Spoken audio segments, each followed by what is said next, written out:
व्याख्या मुद्रां करसरसिजै पुस्तकं शङ्खचक्रे बिभ्रद्भिन्नस्फटिकरुचिरे पुण्डरीके निषण्णः अम्लानः श्रीरमृतविशदैरंशभिप्लावयन्माम् आविर्भूयाद्दनघमहिमा मानसे वागधीशः। कृष्णाय वासुदेवाय हरये परमात्मने प्रणतक्लेशनाशाय गोविन्दाय नमो नमः।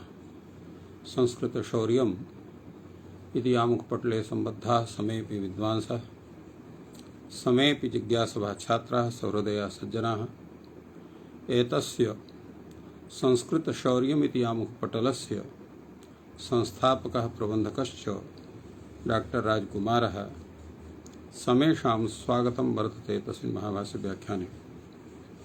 मान्याः, साम्प्रतं महाभाष्यस्य पंचमाध्यायस्य द्वितीयपादस्य व्याख्यानं प्रचलति। अद्य अधिकं पार्श्वे नान्विच्छति अयशूलदण्डाजिनाभ्यां ठक्ठञौ तावतिथं ग्रहणमिति लुग्वा शृङ्खलमस्य बन्धनं करभे तदस्मिन्नन्नं प्राये संज्ञायां श्रोत्रियश्छन्दोधीते इत्येतेषां सूत्राणां विचारः भवति। तत्रादौ अधिकम् इति सूत्रविषये यथा जानन्ति पूर्वं काशिकादृष्ट्या विचारः भवति, अनन्तरं भाष्यदृष्ट्या विचारः भवति। तत्र सामान्यः विचारः काशिकाग्रन्थे तत्र अर्थविचारोऽपि भवति। भाष्यग्रन्थे तावत् यावान् आवश्यकः विचारः सर्वोऽपि जायते। अधिकम् इति सूत्रविषये काशिकाकारः लिखति, अधिकम् इति प्रयोगः निपातनात् सिद्ध्यति। अत्र कथं निपातनात् सिद्ध्यति इति जिज्ञासायां काशिकाकारः वदति, वस्तुतः अध्यारूढ इति शब्दः वर्तते। अध्यारूढस्य उत्तरपदलोपः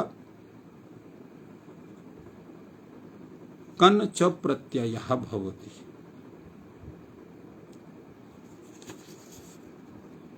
अत्र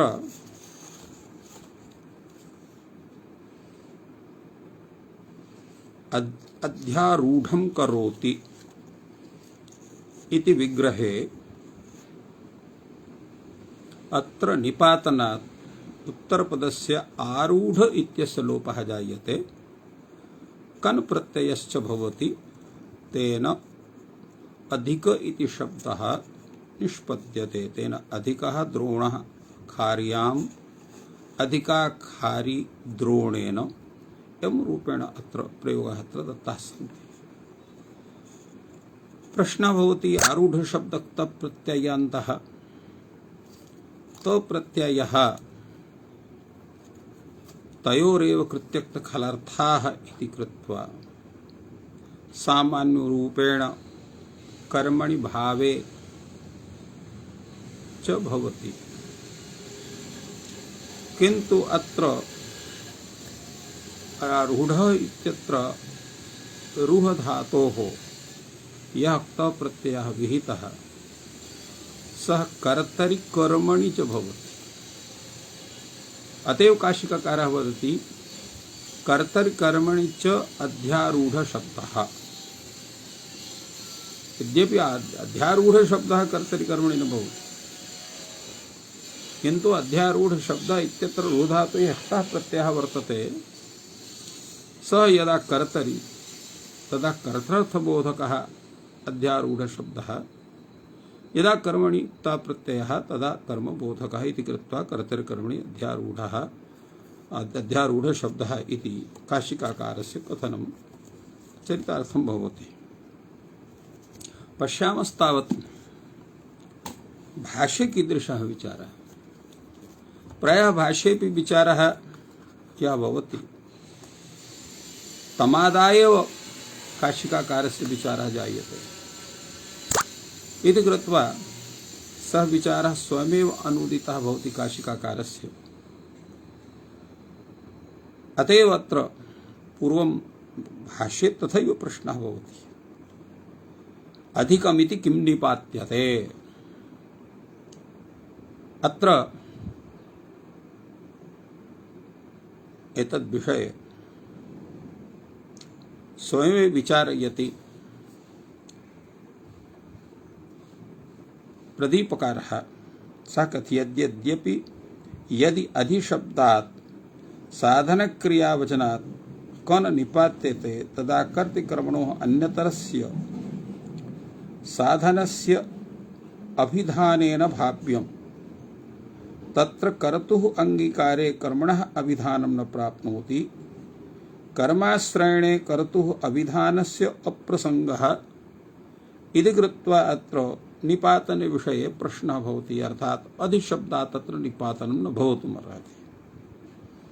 अतएव अत्र भाष्यकारः तस्य विषये कथयति, अध्यारूढस्य उत्तरपदलोपः कंश्च प्रत्ययः अध्यारूढम् अधिकम्।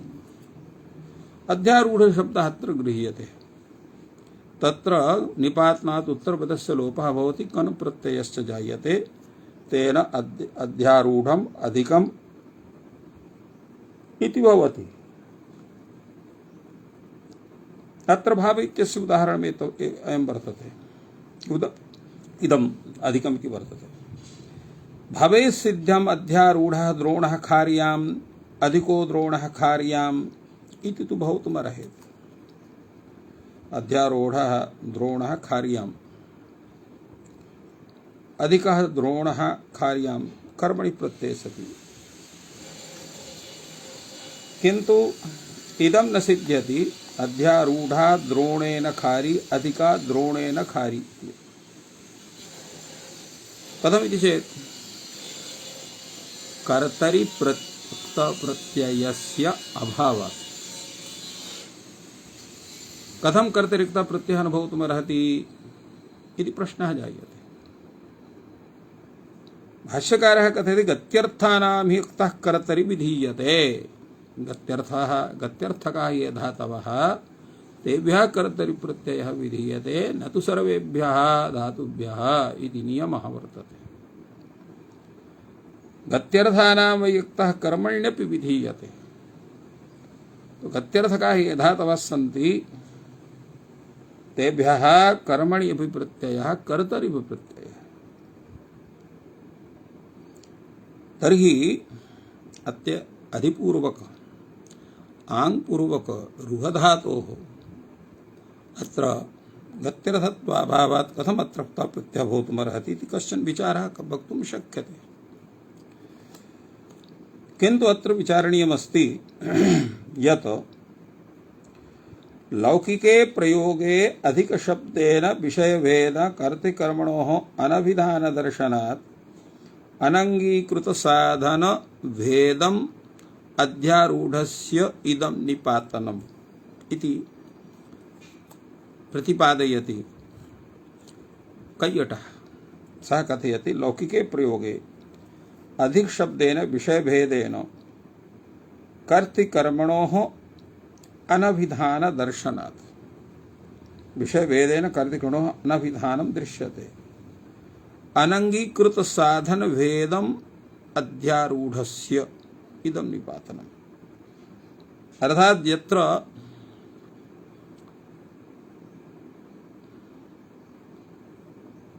कारकस्य विवक्षा नास्ति, अतएव अनंगीकृत साधन भेदम् इत्युक्तं वर्तते।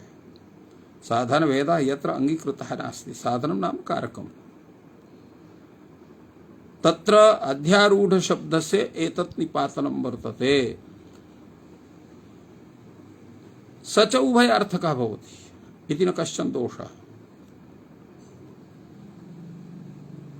अतः अत्र यदा कर्तरिक्तः तदा कर्मणः अनभिधानात् द्वितीयायां प्राप्तायां यस्मादधिकम् इति ज्ञापकात् पंचमी भवति, औपश्लेषिक विवक्षायां तु सप्तमी भवति। तथा तदस्मिन् नधिकम् इति निर्देशः अपि कृतः वर्तते। तो एवं रूपेण एतस्य व्याख्यानम् अत्र भाष्यकारेण अथ च कैयटेन अत्र विहितम्। अत्र कश्चन विचारः नागेशभट्टस्यापि वर्तते। द्वितीयायां प्राप्तायां यस्मादधिकम् इति ज्ञापकात् पंचमी भवति इति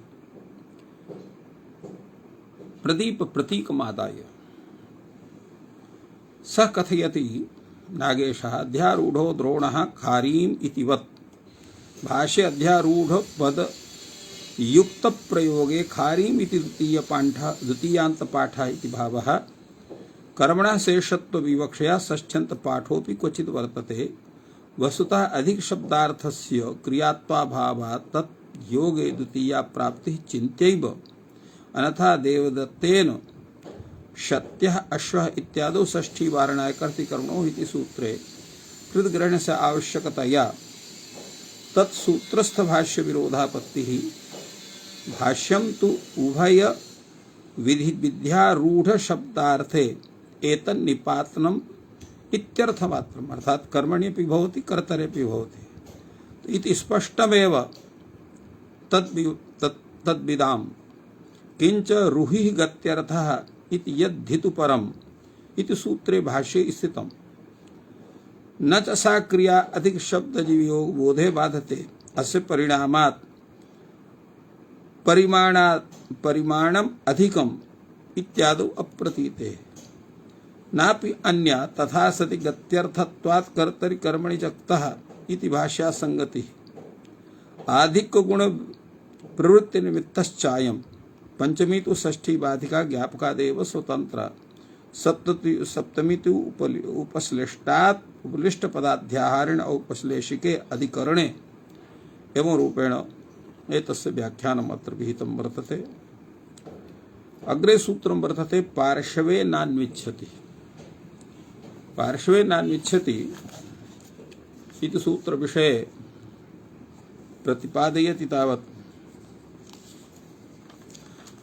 काशिकाकारः सः कथयति तृतीयांतात् पार्श्व शब्दात् अन्निच्छति इत्यस्मिन् अर्थे कन् प्रत्ययः भवति।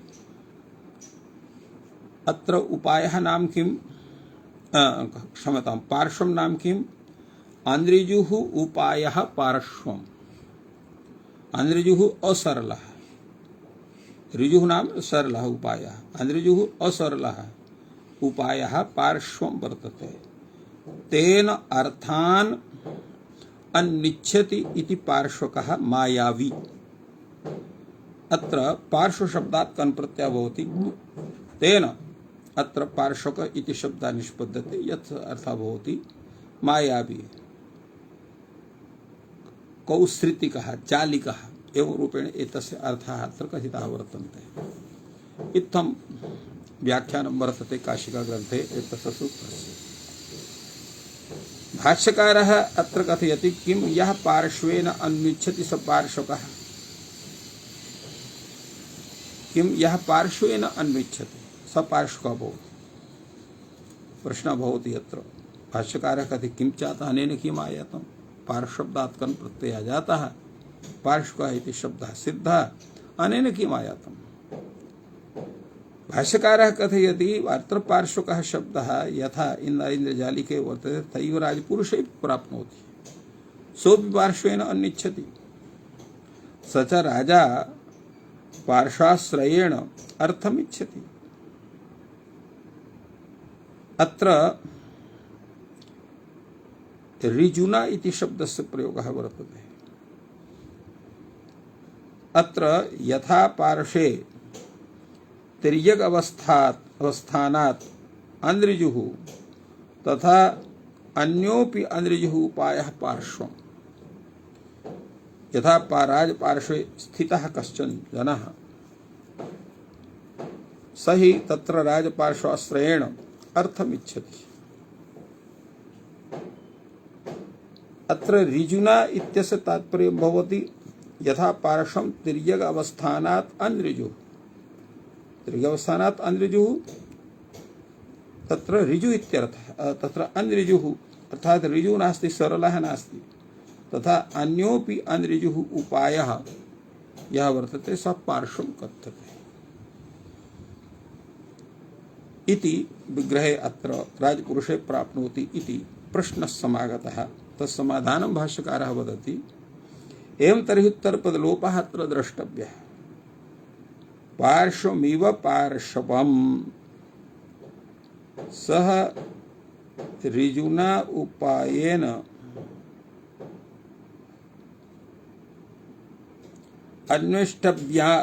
अन्वेष्टव्यान् अर्थान् अनृजुना उपायेन अन्विच्छति स उच्यते पार्श्वकः इति पार्श्व शब्दस्य व्याख्या अत्र भगवता भाष्यकारेण विहिता वर्तते। एतदेव व्याख्यानम् अत्र वर्तते तस्य सूत्रस्य। अग्रे सूत्रं वर्तते अयः शूलदण्डादिनाभ्यां ठक् ठञ्। अत्र अन्विच्छति पार्श्वेन अन्विच्छति इत्यत्र अन्विच्छति इत्यस्य तत्र अनुवृत्तिर्भवति। तेन शूलदण्ड अजिनाभ्यां तृतीया समर्थाभ्याम् अन्विच्छति इत्यस्मिन् अर्थे ठक् ठञौ प्रत्ययौ भवतः। अत्र अयः शूल इति शब्दस्य किं तात्पर्यम्?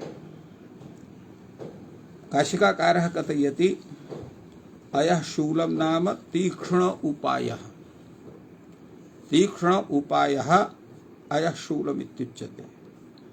तेन यः अन्विच्छति सः आयशूलिकः भवति। तो एवं अयः शूल इत्यस्य व्याख्या वर्तते अयः शूलेन अन्विच्छति आयशूलिकः इति जायते।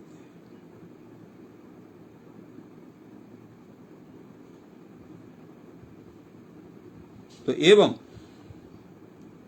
अग्रे तावत् उच्यते तेन आयः शूलिकः अयः शूलेन अन्विच्छति। आयः शूलिकः इत्यस्य अर्थः कः स्यात्? काशिकाकारः कथयति साहसिकः इत्यर्थः। साहसिक इत्यर्थः भवति। एवमेव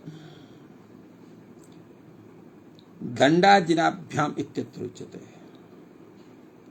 दण्डाजिन इति शब्दः दम्भार्थस्य वाचकः। दम्भः दण्डाजिनं तेन अन्विच्छति दाण्डाजिनिकः। अत्र उच्यते यत् दम्भः दण्डाजिनं तेन अन्विच्छति दाण्डाजिनिकः। दाम्भिकः इत्यर्थः। अर्थात अत्र यः शूल इति शब्दः साहसवाची वर्तते। एवमेव दण्डाजिन शब्दः सः दम्भस्य बोधकः। तेन दण्डाजिनम् अन्विच्छति इति दाण्डिजनिकः अर्थात दाम्भिकः इत्यर्थः भवति। भाष्यकारः अपि एवमेव किञ्चित् वक्ति। सः कथयति किं यो यः अयः शूलेन्विच्छति सः आयः शूलिकः। अत्र उच्यते चेत् तर्हि शिवभागवतः यः वर्तते तत्रापि अयं प्रयोगः स्यात्। अयः शूलः नाम शिवोऽपि भवति। तो अयः शूलेन अन्विच्छति इति विग्रहे अयः शूलिकः इत्यनेन शिवभागवतस्यापि ग्रहणं स्यात्। यः अयः शूलेन अन्विच्छति स आयः शूलिकः। किञ्चातः अनेन किं भवति? शिवभागवते प्राप्नोति। शिवभागवते एतत् भाष्य प्रामाण्यादेव गमकत्वाद वृत्ति शिव भागवते गणम।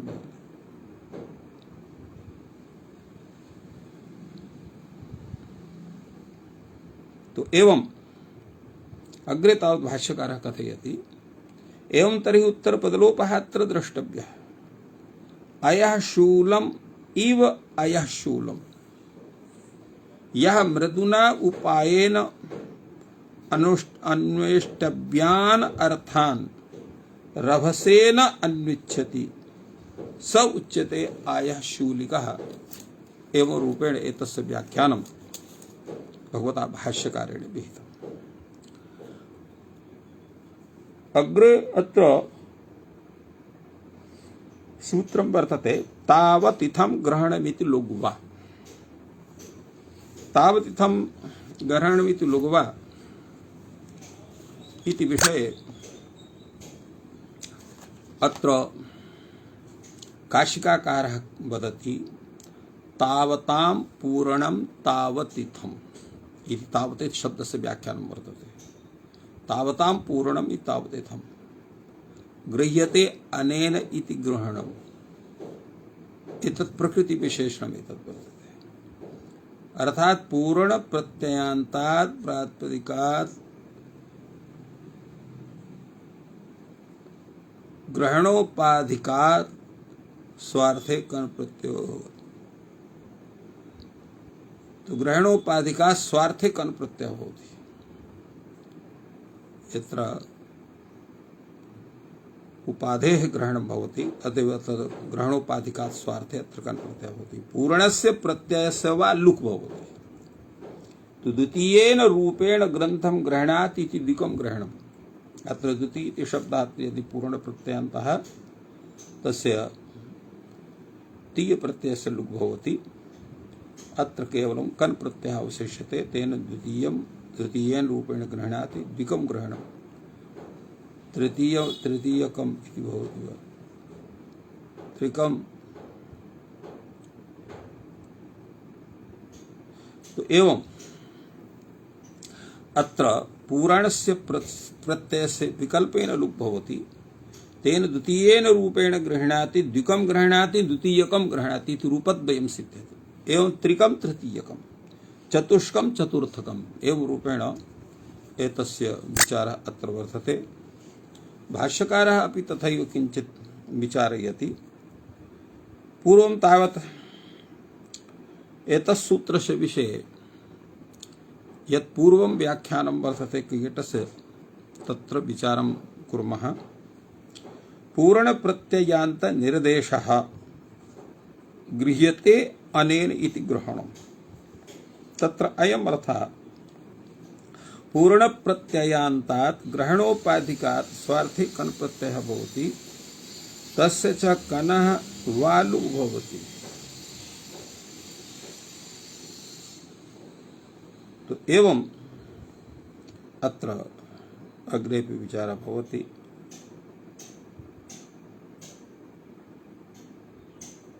एवं अत्रोच्यते यत् अत्र यथा पूर्वम् अस्माभिः उक्तम् अत्र कैयटः गृह्यते अनेनिति ग्रहणं तत्र आयं पूर्णप्रत्ययान्तात् ग्रहणोपाधिकात् स्वार्थे कन् प्रत्ययः भवति तस्य अर्थः अत्र कृतः। तस्य च कनो वा लुक् कनः कन् प्रत्ययस्य विकल्पेन लुक् भवति। पञ्चमं ग्रहणम् इति पंचकम् इति प्रयोगः अत्र वर्तते। एतत् सूत्रम् आश्रित्य अत्र वार्तिककारेण वार्तिकम् अत्र लिखितम्। तावतिथं ग्रहणमिति लुग् वा वचनानर्थक्यं विभाषा प्रकरणात् इति वार्तिकम् वार्तिककारस्य।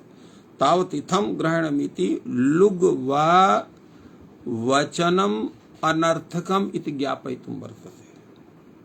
किं कारणं? विभाषा प्रकरणात्। एवं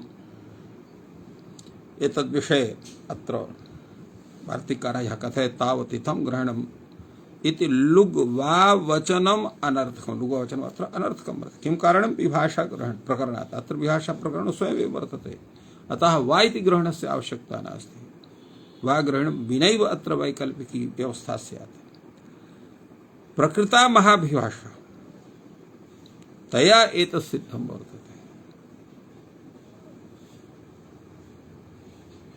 एवं अत्र काशिकाकारः कथयति, भाष्यकारः कथयति तावत् इत्थं ग्रहणमिति लुग् वा वचनम अनर्थकम इति ज्ञापयितुं किं कारणं? विभाषा प्रकरणात् महती महाविभाषा यदि समर्थानां प्रथमात् वा इत्यस्मात् महाविभाषायाः अनुवृत्तिर्जायते। तो तयैव तया एतत् सिद्धं। महाविभाषा एव अत्र स्यात्। प्रकृता महाया विभाषा वर्तते। अत्र एतद् विषये अत्र काशिका तत्र प्रदीपकारः कथयति महाविभाषाधिकारात् विकल्पेन प्रत्ययोत्पादनात् रूपद्वयस्य सिद्धत्वात् इति भवति।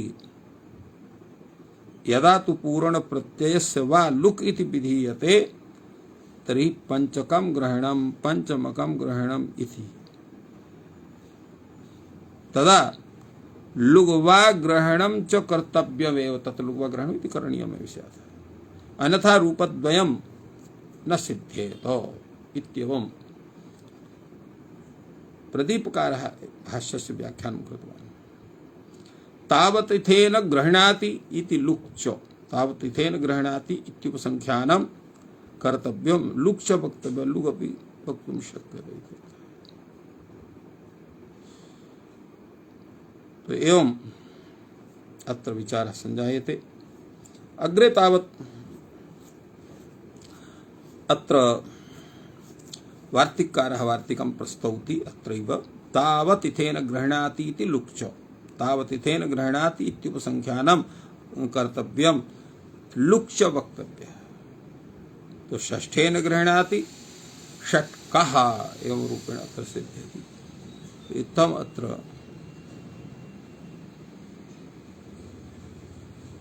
एवमेव अग्रेपि एतस्य अन्यत्र विचारः वर्तते। अत्र तु भाष्ये एतावदेव प्रतिपादनमस्ति एतस्य सूत्रस्य विषये। अग्रे तावत् सूत्रं वर्तते शृङ्खलमस्य बन्धनं करभे। शृङ्खलमस्य बन्धनं करभे इति सूत्रस्य व्याख्यानं कुर्वन् काशिकाकारः वदति शृङ्खल शब्दात् प्रथमासमर्थात् अस्य इत्यर्थे षष्ठ्यर्थे कन् प्रत्ययः भवति। अतएव अत्र शृङ्खल शब्दात् प्रथमासमर्थात् अस्य इत्यर्थे षष्ठ्यर्थे कर प्रथमः भवति। एवमेव अग्रे तावत् काशिकाकारः वदति यत्तत् प्रथमासमर्थं बन्धनं चेत् तद् भवति। यत्तत् प्रथमासमर्थं बन्धनं चेत् तद् भवति। यत्तस्य इति निर्दिष्टं गर्भश्चेत् स भवति। अत्र गर्भः तस्य अर्थः स्यात् शृङ्खलं बन्धनम् अस्य गर्भस्य इति शृङ्खलकः इति प्रयोगः भवति। उष्ट्राणां बालकाः गर्भः, गर्भ इति शब्देन उष्ट्राणां बालकाः गृह्णन्ते। उष्ट्राणां बालकाः गर्भः तेषां काष्ठमयं पाशकं पादे व्यतिषज्यते तदुच्यते शृङ्खलमिति। अर्थात् तेषां पादयोः अग्रे तावत् यस्य तत्र रज्ज्वादिकस्य ग्रहणं भवति तस्य नाम वर्तते अत्र। तो एवं एतस्य सूत्रस्य काशिका ग्रन्थे विचारः वर्तते। यद्यपि रज्ज्वादिकमपि तत्रास्ति तथापि शृंखलम् अस्य अस्वातंत्र्य विषये तत्र विचारः आयाति। इत्थम् अत्र प्रयोगत्वेन गर्भाः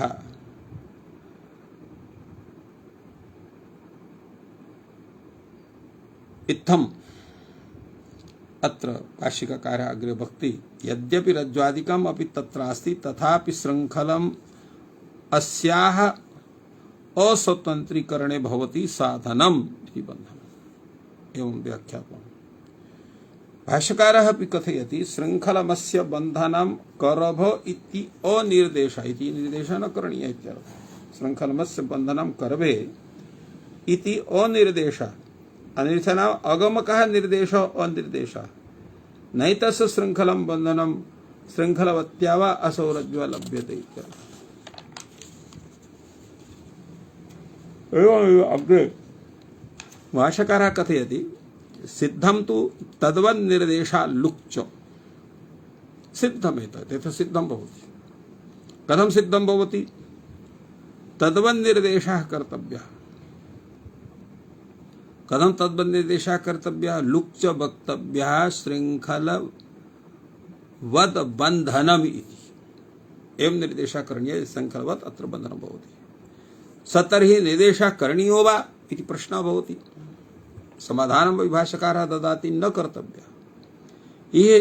यत् नान्तरेण यस्य प्रवृत्तिर्भवति तत्तस्य निमित्तत्वाय कल्पते। यतो हि अतिरिक्त संवादात् अत्र तद्वन् निर्देशः कर्तव्यः लुक्च वक्तव्यः शृंखलवद् बन्धनम् इति एवं रूपेण निर्देशापि करणीयः। स तर्हि तद्वन् निर्देशः करणीयो वा न करणीयः? भाष्यकारः कथयति न करणीयः। यन्नान्तरेण यस्य प्रवृत्ति तत्तस्य निमित्तत्वाय कल्पते। नान्तरेण आवश्यकतया यस्य प्रवृत्तिर्भवति तत्तस्य निमित्तत्वाय कल्पते। न चान्तरेण शृंखलं बन्धनं वर्तते अथवा साहचर्यात्ताच्छब्दं भविष्यति शृंखला सहचरितं बन्धनाय कल्पते।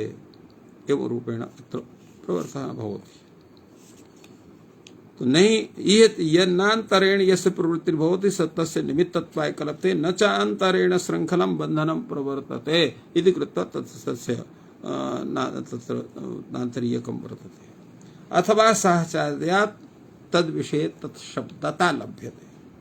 अतः भाष्यकारः कथयति अथवा साहचर्यात् ताच्छब्दं भविष्यति शृंखल सहचरितं बन्धनम् अपि शृंखलं भवति। शृंखलपदेन कथ्यते। तो एवं एतस्य विषये विचारः सञ्जातः।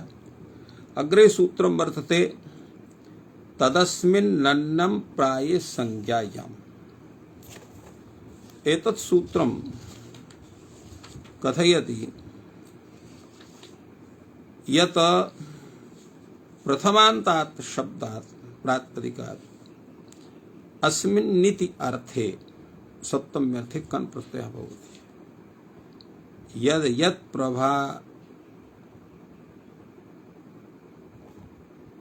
तो एवं एतद् विषये अत्र उच्यते यत् प्रथमा समर्थम अन्नम चेत प्राय विषयम तद्भवति। तद्भवति अर्थात तत्र सप्तम्यर्थे कन् प्रत्ययः भवति। प्रायः इति शब्दस्य अर्थः भवति बाहुल्यं संज्ञाग्रहणं तदन्तोपाय विधि।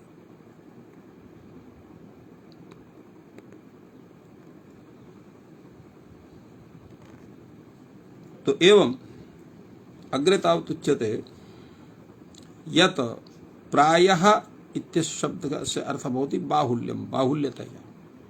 संज्ञाग्रहणं तदन्तोपाधि संज्ञाग्रहणे तदन्तस्य ग्रहणं भवति। षडपूपाः गुडपूपाः प्रायेण अन्नम् अस्यां पौर्णमास्याम् इति गुडपूपिका। अत्र गुडापूपा इति शब्देन अत्र कन् प्रत्यये सति स्त्रीत्वपेक्षायां टापादिकार्ये गुडापूपिक इति भवति। एवं तिलापूपिका बहुमासिकी एवं गुडपूपाः प्रायेण अन्नम अस्यां पौर्णमास्यां गुडापूपिका एवं तिलापूपौ प्रायेण तत्र प्रायेण अस्यां पौर्णमास्यां तत्र शुक्ला तो अत्र एवं विषये अत्र विचारः जातः। अग्रे तावत् एकं वार्तिकम् अपि अत्र दत्तं वर्तते। बटकेभ्यः निरवक्तव्यः बटक शब्दात् इनि प्रत्ययः अपि भवति एतस्मिन्नेव अर्थे। इत्थम् एतत् सूत्र विषये भाष्ये विचारः आयातः। अत्र भाष्यकारः केवलम् एकमेव वार्तिकम् अत्र प्रस्तूय वदति। प्राये संज्ञायां बटकेभ्यः इनि अर्थात प्राये संज्ञायां अत्र बटक शब्दात् या बटकादिगण पठितात् अत्र इनि प्रत्ययः भवति। बटकिकिनी पौर्णमासी इति रूपेण साधितः। अग्रे तावत् श्रोत्रियश्छन्दोधीते इति सूत्रं वर्तते। एतत् सूत्रमपि निपातनादेव श्रोत्रिय शब्दस्य साधुत्वं बोधयति। तत्र एतद् विषये काशिकाकारः कथयति श्रोत्रियन् इति निपात्यते छन्दोधीते इत्यस्मिन् अर्थे। नकारः अत्र स्वरार्थः वर्तते। तो श्रोत्रिय निपाते छन्दोधीते इत्यर्थे नकारः अत्र स्वरार्थः। स्वरार्थः इत्युक्ते नेत्यादि नित्यम् इति सूत्रेण अद्युदात्तः भवति। श्रोत्रियः ब्राह्मणः इति प्रयोगः जायते। कथं भवति? श्रोत्रियश्छन्दोधीति वाक्यार्थे अत्र पदवचनं वर्तते। छन्दसः श्रोत्रभावः छन्दः शब्दात् तत्र छन्दः शब्दस्य स्थाने एवं अत्र विचारः जायते। तर्हि अत्र छान्दसः गोत्रभावः वर्तते। अग्रे तावत् इत्यस्मिन् विषये भाष्यकारः काशिकाकारः प्रस्तौति। श्रोत्रियश्छन्दोधीते इति वाक्यार्थे पदवचनं न छान्दस वचनम्। अत्र विषये उच्यते श्रोत्रियश्छन्दोधीते इति वाक्यार्थे पदवचनं छन्दसो भावः। तो एवं श्रोत्रियश्छन्दो इति वाक्यार्थे अत्र पदवचनं छन्दसः वा श्रोत्रभावः विकल्पेन श्रोत इत्यादेशः तम धीते इति सम्पूर्णस्य पदस्य स्थाने च। तो एवं तत्र च इति अग्रे तावत् उच्यते छन्दसो वा श्रोत्रभावः तदधीते इति घंश्च अर्थात घन प्रत्यय भवति। श्रोत्रे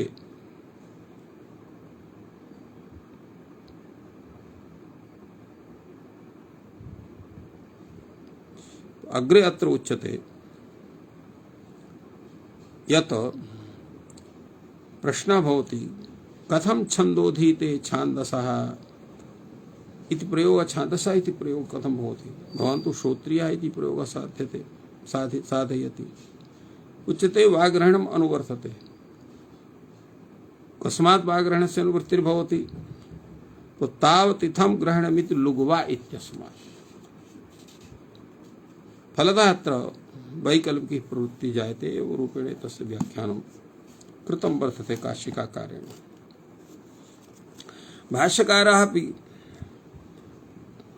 एतत् सूत्रस्य व्याख्यानं करोति। श्रोत्रियश्छन्दोधीते इति वाक्यार्थे पदवचनं छन्दोधीते इत्यस्य वाक्यार्थे श्रोत्रियम् इत्येतत् पदं निपात्यते। अत्र पदं निपात्यते इति विषये अत्र वक्ति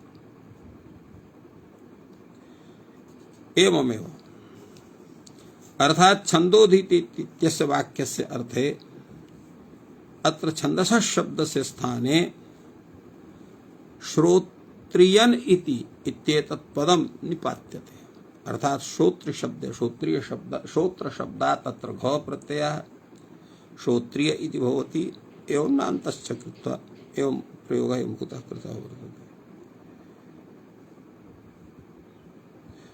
एतद् विषये अत्र कथनीयमस्ति। अत्र श्रोत्रियन् इत्यत्र नकारः वर्तते तस्य इत्संज्ञायां जातायां नित्याद्रि नित्यमिति सूत्रेण अत्र अद्युदात्तता भवति। क्षम्यताम्। वाक्यार्थस्य संबंध रूपस्य क्रियारूपस्य च असत्वभूतत्वात् श्रोत्रिय शब्दस्य च सत्वभूतार्थाभिधायित्वात् वाक्यार्थ ग्रहणेन तदाश्रयः छंदोध्यायी उपचारादभिहितः तत्र विद्यमान प्रकृति प्रत्यय विभागः श्रोत्रिय शब्दः निपात्यते। नकारः अत्र स्वरार्थः वर्तते। तेन आदितात्त्वं निराकरण अत्र